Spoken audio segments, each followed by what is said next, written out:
Welcome to another 15-minute webinar. I'm here with Laura Madison, and we're going to talk to you today about 3 tips for filling your pipeline with social media.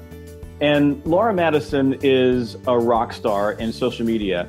She's been mentioned in, and I'm going to have to read these out, Laura, because there's so many things that have been written about you. Automotive News, Advertising Age, you've been in Advertising Age, Edmonton.com.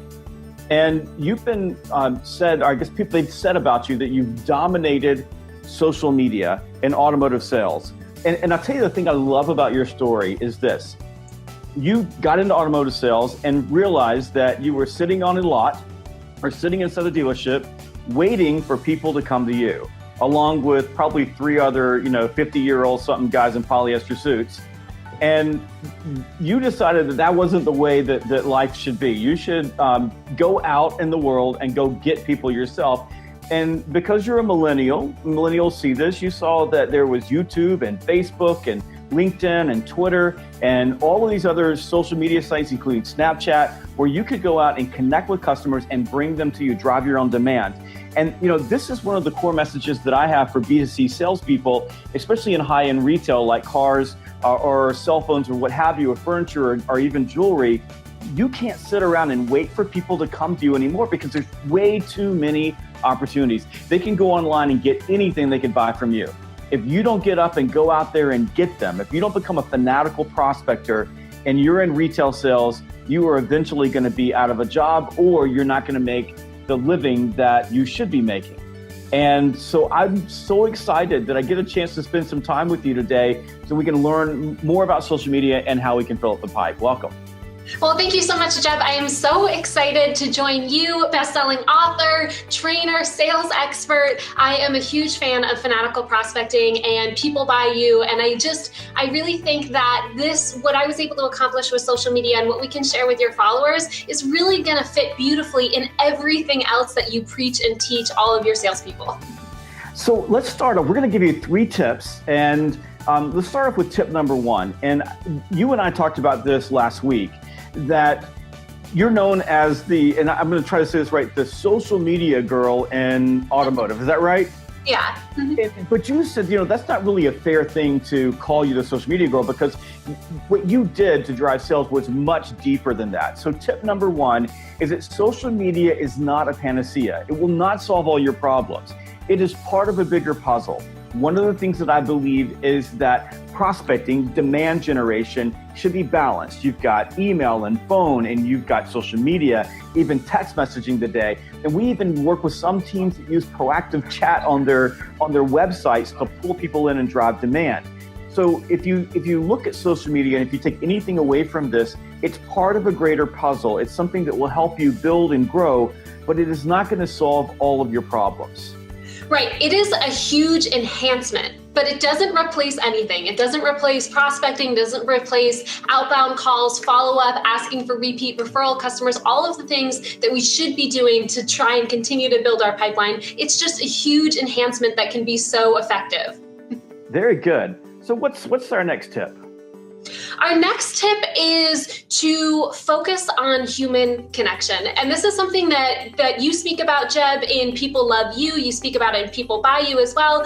And you say that the real competitive advantage is created through human relationships, and it couldn't be more true. And it wasn't something that I was clear on when I started social prospecting and started using social media to sell cars. I just kind of began with wild action. I really thought, let me try a bunch of different things. I didn't have a marketing background. I thought, let me just kind of go out there, see what works. And what really surprised me is the strength in human connection.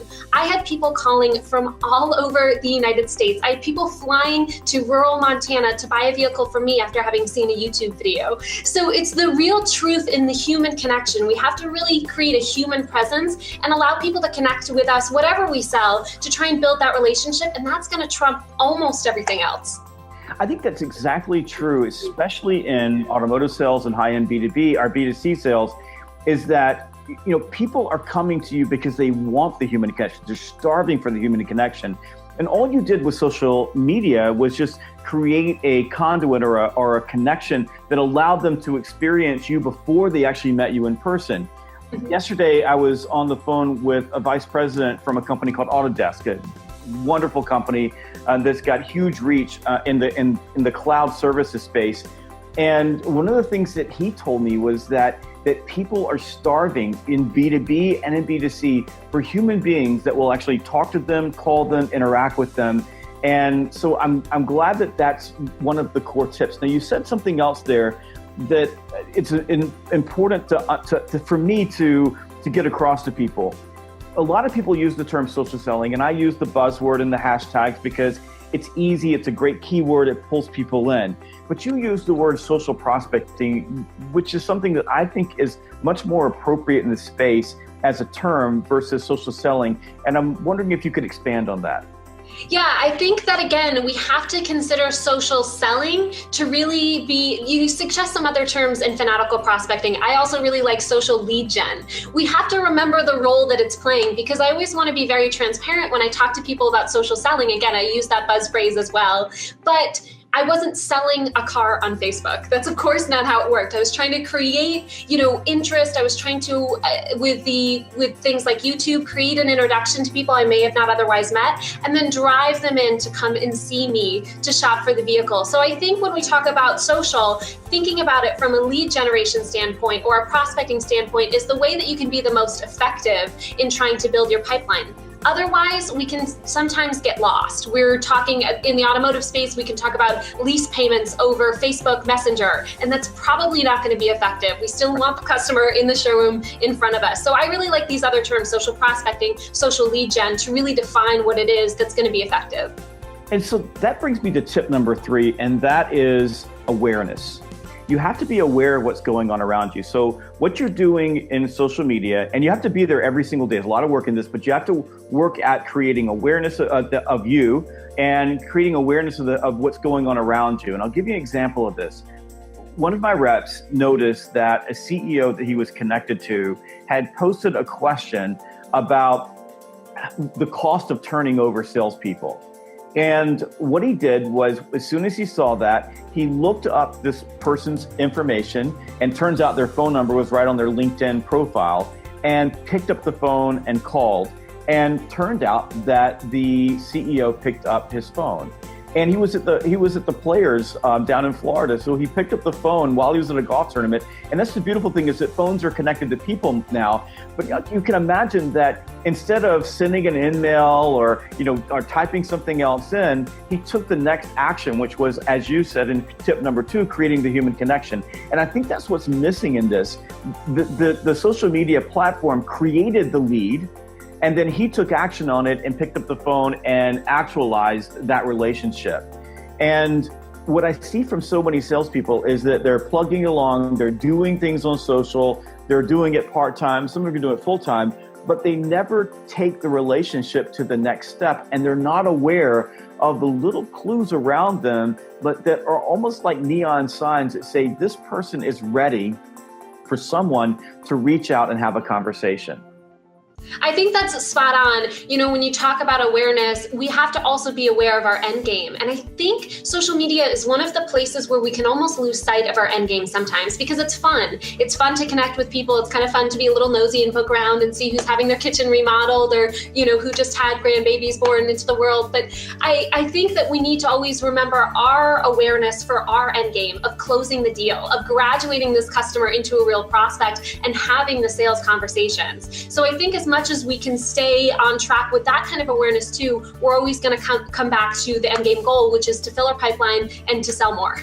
Absolutely. And the beautiful thing is there's a lot of tools. There's a tool called Newsly. I use that one a good bit. I use Twitter lists to keep up with what people are doing. And I use a number of tools like HubSpot. I also use Hootsuite and Buffer to help me manage keywords, what's going on around me, so that I can use some technology to help me tap into that awareness. So when I see a clue or I see a pattern, I'm able to jump all over that. What are some of the tools that you use to keep up with what people are doing?